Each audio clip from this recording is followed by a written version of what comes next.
তাইওয়ানকে চাপে রাখার কৌশল হিসেবে দ্বীপটির চারপাশে প্রায়ই সামরিক টহল আর মহড়া চালায় চীন। এমনকি চীনা সামরিক বাহিনীর বিরুদ্ধে দ্বীপটির আকাশসীমা অতিক্রমের অভিযোগও ওঠে প্রায়ই। এবার বিনা সতর্কতায় তাইওয়ানের উপকূলীয় এলাকায় অনেকটা যুদ্ধের আদলে মহড়া চালালো চীন।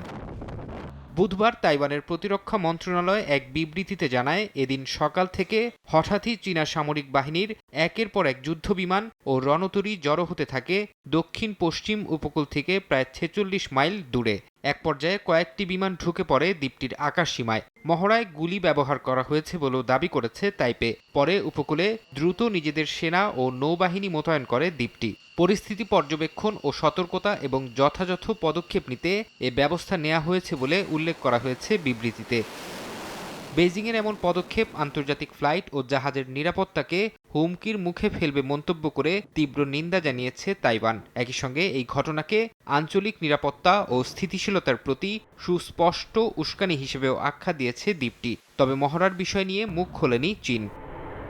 কয়েক বছর ধরে তাইওয়ানের চারপাশে মহড়া এবং যুদ্ধবিমান ও রণতরীর টহল বাড়িয়েছে চীন। সার্বভৌমত্বের দাবি ছেড়ে দিতে তাইওয়ানের ওপর চাপ তৈরি করতে এসব পদক্ষেপ নিচ্ছে তারা। তবে বেইজিংয়ের এমন দাবির কাছে নতি স্বীকার করতে অস্বীকৃতি জানিয়ে আসছে তাইপে। ফরহাদ চৌধুরী, সময় সংবাদ।